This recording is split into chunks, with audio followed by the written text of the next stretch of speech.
Class 11 chemistry. आज से हम लोग अपना चैप्टर नंबर 3 शुरू करेंगे एनसीईआरटी, जो कि है classification of elements and periodicity in properties. पहला क्वेश्चन है, what is the basic theme of organisation in the periodic table. NCERT exercises का क्वेश्चन है, तो देखते हैं हम लोग। The basic theme of organisation in the periodic table is to classify the elements according to their properties. उनके physical और chemical properties के अकॉर्डिंग उनको अरेंज करना, which would make the study of the elements and there compounds more simple and systematic. तो हम लोग आराम से, मतलब बहुत ही अच्छे से, सिंपल और सिस्टमेटिक ढंग से हम लोग क्या कर सकते हैं, एलिमेंट्स और उनके कंपाउंड्स को स्टडी कर सकते हैं। इसलिए हमें एक ऑर्गेनाइजेशन चाहिए, पीरियोडिक टेबल जो देता है। अगला है, what is Dobereiner's triads, give 2 examples. या लॉ ऑफ ट्राइड्स क्या होता है। तो डॉबरेनर एक साइंटिस्ट का नाम था जिन्होंने सबसे पहले अटेम्प्ट किया था एलिमेंट्स को फिज़िकल प्रॉपर्टीज़, केमिकल प्रॉपर्टीज़, मतलब उनके प्रॉपर्टीज़ के अकॉर्डिंग अरेंज करने का। तो उन्होंने एक पैटर्न देखा था, तो वो हम लोग देखते हैं। Dobereiner's triads are groups of 3 elements. Triads है तो 3 elements with similar physical and chemical properties where the atomic mass of the middle element is approximately the average of the atomic mass of the first and the third elements। तो यहाँ पर lithium और potassium का जो average होगा atomic masses का, वो sodium के इक्वल हो गया, अप्रॉक्सीमेटली इक्वल होगा। ठीक है, तो आप कोई भी 2 ट्राइड्स देख सकते हैं, मतलब दे सकते हैं एग्जाम्पल में, एक भी दे सकते हैं, lithium, sodium, potassium, calcium, strontium, barium. What is law of octaves. इसको न्यूलैंड्स लॉ ऑफ ऑक्टेव्स भी कहा जाता है। तो in law of octaves the elements are arranged in increasing order of their atomic weights such that every 8th element had properties similar to the first element. तो octave 8 हो गया, तो 8th element का जो प्रॉपर्टीज था वो similar था first element के। State the Mendeleev's law of periodic table. तो मेंडलीव का लॉ क्या था पीरियोडिक टेबल का। Mendeleev's law of periodic table states that the properties of the elements are a periodic function of their atomic weights। ठीक है, तो जो properties होता है फंक्शन का, मतलब एलिमेंट्स का, सॉरी, ठीक है, केमिकल प्रॉपर्टीज़ या फिजिकल प्रॉपर्टीज़, वो किसका फंक्शन होता है, किस पे डिपेंड करता है, एटॉमिक वेट्स या एटॉमिक मास भी कर सकते हैं। ठीक है, क्योंकि अभी हमें बहुत ही डिटेल में नहीं जाना है, केमिस्ट्री में उतना डिटेल नहीं होता है मास और वेट का डिफ्रेंशिएशन जो फिजिक्स में होता है। ठीक है, तो हम लोग एटॉमिक मासेस भी यहाँ लिख सकते हैं। अगला क्वेश्चन है, which important property did Mendeleev use to classify the elements in his periodic table and did he stick to that. तो ये थोड़ा इंपॉर्टेंट है। तो मेंडलीव ने कौन सी प्रॉपर्टी यूज़ की थी और क्या वो इसको स्टिक, मतलब इसको मतलब हमेशा फॉलो किए थे। एनसीईआरटी एक्सरसाइजेज का क्वेश्चन है, हम लोग एक बार देखते हैं। Mendeleev used the property atomic weight to classify the elements in his periodic table. तो उन्होंने एटॉमिक वेट या एटॉमिक मास को बेस माना था और उसके अनुसार अरेंज किया था एलिमेंट्स को। ठीक है, पीरियोडिक टेबल में he arrange the then known elements in order of increasing atomic weights. तो उनके समय में जितने एलिमेंट्स थे उसको उन्होंने एटॉमिक वेट के अनुसार इंक्रीजिंग ऑर्डर में अरेंज किया था। He first adhered to this principle but later realise that some elements didn't fit into the pattern and hence made exceptions based on their chemical properties. तो शुरू में तो उन्होंने ये किया, ठीक है, सब सही चल रहा था, लेकिन अचानक क्या हुआ कि अब वहाँ पर 2 पाथ आ गए, मतलब एक कॉन्ट्रडिक्शन सा होने लगा। क्योंकि एक एलिमेंट, हम लोग एग्जाम्पल ले लेते, एक आयोडीन था और एक हमारा टेलुरियम था, टेलुरियम और आयोडीन। ठीक है, तो आयोडीन का एटॉमिक मास क्या था, कम था, तो उसको पीछे रखा जाना चाहिए था और टेलुरियम को आगे, है ना, इस तरफ रखा जाना चाहिए था क्योंकि इंक्रीजिंग ऑर्डर था। लेकिन यहाँ के जो एलिमेंट्स थे, उन एलिमेंट्स की प्रॉपर्टी के संग आयोडीन मैच कर रहा था, टेलुरियम नहीं। तो टेलुरियम को पीछे रखा जाता तो ज़्यादा अच्छा होता, पर जो हमारा एटॉमिक वेट था वो टेलुरियम का ज़्यादा था, तो उसको आगे रखना चाहिए था। ठीक है, लेकिन हमारा टेलुरियम हुआ क्या, उसको उन्होंने पीछे ही रखा, जबकि एटॉमिक वेट ज़्यादा था, क्योंकि उन्होंने प्रायोरिटी किसको दी, केमिकल प्रॉपर्टीज़ को, फिजिकल प्रॉपर्टीज़ को, मतलब प्रॉपर्टीज़ को ज़्यादा प्रायोरिटी दी। ठीक है, प्राइमरी एम उनका था प्रॉपर्टीज सिमिलर होनी चाहिए। ठीक है, फिर से एक बार देखते हैं। ही first adhered to this principle but later realized that some elements didn't fit into the pattern and hence made exceptions based on the chemical properties। chemical properties को उन्होंने priority the. The primary aim was of arranging the elements of similar properties in the same group। ठीक है, same group में similar properties. तो अब हम लोग example देख लेते हैं। Iodine with lower atomic wait, यहाँ पर ये मैंने दिया है, ठीक है, तो आप इसको एक लाइन में लिख लीजिएगा।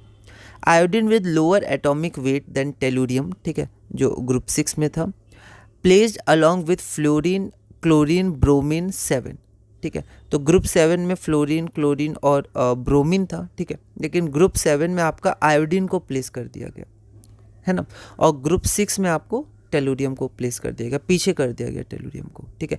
इसको एक बार और आप अच्छे से देख सकते हैं, मेंडलीव की पीरियोडिक टेबल एनसीईआरटी में दी हुई है, वहाँ पर आप एक बार इसको मैच कर लीजिएगा 6 और 7 का, आप कोई भी एक एग्जांपल दे सकते हैं, ठीक है। और भी एक्सेप्शन है, पर आप ये भी एक दे सकते हैं exception. Iodine with lower atomic weight than tellurium, जो ग्रुप 6 में प्लेस किया गया था, was placed along with fluorine, chlorine and bromine group 7 because of similarities in properties. अगला है why did Mendeleev leave gaps in his periodic table, give examples. तो Mendeleev ने कुछ गैप्स छोड़ दिए थे, ऐसा क्यों, और एग्जांपल भी देना है। Keeping his primary aim of arranging the elements of similar properties in the same group, Mendeleev propose that some of the elements were still undiscovered and therefore left several gaps in the table। तो Mendeleev का primary aim, उन्होंने primary aim यही रखा था कि जो elements है similar properties के वो क्या हो, एक ग्रुप में अरेंज हो, ठीक है। तो in the same group Mendeleev propose that some of the elements were undiscovered, ठीक है। तो यहाँ पर एक एलिमेंट आना चाहिए था, पर अभी तक वो डिस्कवर नहीं हुआ। जो डिस्कवर हुए वो इसके यहाँ पर फिट नहीं हो रहे, या तो यहाँ आ रहे हैं या यहाँ आ रहे हैं, ठीक है। और उनकी जो, क्योंकि सेम ग्रुप में सेम प्रॉपर्टीज़ होनी चाहिए, तो ये जो एलिमेंट है इसकी प्रॉपर्टीज़ इससे मिलनी चाहिए थी, पर जो डिस्कवर थे एलिमेंट्स उनकी प्रॉपर्टीज़ एल्यूमिनियम से नहीं मिल रही थी। ये ऊपर एल्यूमिनियम है एक, मान लेते हैं, ठीक है। तो यहाँ पर उन्होंने क्या किया, यहाँ गैप छोड़ दिया, बोला इस एलिमेंट, उन्होंने बोला कि ये एलिमेंट आगे डिस्कवर होंगे, ठीक है। तो Mendeleev keeping his primary aim of arranging the elements of similar properties in the same group, Mendeleev propose that some of the elements were still undiscovered and therefore left several gaps in the table. For example Mendeleev left a gap under aluminium, ठीक है, aluminium के नीचे एक gap उन्होंने छोड़ दिया और उसको उन्होंने नाम दिया एक एल्यूमिनियम, ठीक है। तो इसको हम लोग एक ही पढ़ेंगे, एक एल्यूमिनियम, जैसे हम लोग हिंदी में पढ़ते हैं, तो एक एल्यूमिनियम एंड एक सिलिकॉन रेस्पेक्टिवली, ठीक है, which were later discovered to be gallium and germanium. और बाद में उनका जो प्रेडिक्शन था वो बिल्कुल सही साबित हुआ। उन्होंने सिर्फ प्रेडिक्शन नहीं किया था, उन्होंने कुछ फिजिकल प्रॉपर्टीज़ भी दी थी कि उनकी फिजिकल प्रॉपर्टीज़ क्या होनी चाहिए, और बिल्कुल वही आई थी। तो एल्यूमिनियम के नीचे हमारा आया था गैलियम, और उसी तरह हमारा सिलिकॉन के जर्मेनियम आया था, ठीक है। तो ऐसे ही इन सब का डिस्कवरी हुआ था जो उन्होंने प्रेडिक्ट किया था। फिर अगला है हमारा state the modern periodic law और मॉजलेस पीरियोडिक लॉ। तो modern periodic law can be stated as, और हेनरी मॉजले उनके नाम पर ये लॉ रखा गया था मॉडर्न पीरियोडिक लॉ, तो उसको हम लोग मॉजलेस लॉ भी कहते हैं। The physical and chemical properties of the elements are periodic functions of their atomic numbers. तो उन्होंने क्या किया था, जो बेस लिया था वो बेस एटॉमिक मास या एटॉमिक वेट नहीं लिया था, एटॉमिक नंबर लिया था। अगला है what is the basic difference in approach between the Mendeleev periodic law and the modern periodic table. तो अभी हमने मेंडलीव पीरियोडिक लॉ देखा, ठीक है, और फिर मॉजले या फिर मॉडर्न पीरियोडिक लॉ। तो उसमें बेसिक डिफरेंस क्या था अप्रोच में, क्योंकि दोनों ही पीरियोडिक फंक्शंस बताते थे एलिमेंट्स और किसी एक उनके कैरेक्टरिस्टिक का, एटम्स या एलिमेंट्स का। मेंडलीव जो थे उन्होंने बताया था कि जो फिजिकल और केमिकल प्रॉपर्टीज़ हैं वो आपका एटॉमिक वेट के संग रिलेट है, मासेस के संग फंक्शन बना रही हैं, जबकि मॉजले या मॉडर्न पीरियोडिक टेबल में एटॉमिक नंबर था। ये बेसिक डिफरेंस था, ठीक है। एनसीईआरटी एक्सरसाइज का ये क्वेश्चन है। अब आप इस लैंग्वेज को बिल्कुल अपनी तरह से मॉडिफाई करके लिख सकते हैं, है ना। The basic difference in approach between the Mendeleev's periodic law and the modern periodic law is the periodic function of the properties of the elements। तो properties of elements किसके periodic function है, atomic weight के या atomic mass के, वो basic difference है। In the Mendeleev's periodic law, the properties of elements are a periodic function of their atomic weights, वो atomic weight के periodic function है, while in the modern periodic law the properties are a periodic function of the atomic mass, ठीक है। आगे हम लोग बढ़ते हैं। अगला क्वेश्चन हमारे पास है question number 9, what are periods और groups in the modern periodic table. तो मॉडर्न पीरियोडिक टेबल में पीरियड्स या ग्रुप्स क्या हैं, देखते हैं। In the modern periodic table the horizontal rows are called periods and the vertical columns are called groups और families. तो ये हमारा ग्रुप्स हो गए, ये हमारे पीरियड्स हो गए। How many periods and groups are present in the modern periodic table. तो मॉडर्न पीरियोडिक टेबल में कितने पीरियड्स और कितने ग्रुप्स हैं, तो देखते हैं। In the modern periodic table there are 7 periods and 18 groups, 7 periods होते हैं और 18 ग्रुप्स होते हैं। अब अगला हमारे पास टॉपिक है, बहुत इंपॉर्टेंट टॉपिक है और इसमें हम लोग एनसीईआरटी के क्वेश्चंस करेंगे, एग्जाम्पलर के, और हम लोग मेंस के भी क्वेश्चंस करेंगे और कुछ थ्योरी क्वेश्चंस भी करेंगे। बहुत इंपॉर्टेंट टॉपिक है। पहले तो थोड़ा थ्योरी था, अब थोड़ा हम लोग को सॉल्व करके आगे बढ़ना है। इलेक्ट्रॉनिक कॉन्फ़िगरेशन है।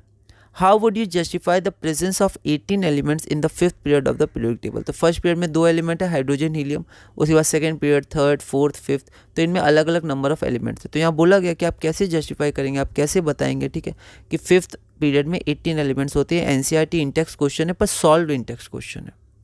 तो देखिए 5th पीरियड n=5 से शुरू होता है, हमने क्वांटम नंबर्स पढ़े थे, principal quantum number. First period 1s से, सेकंड पीरियड 2s से, थर्ड पीरियड 3s से, पहले s ब्लॉक आता है। तो वैसे ये n=5 से, l की वैल्यू देखें तो हमारे पास 5 आ जाएगी, ठीक है।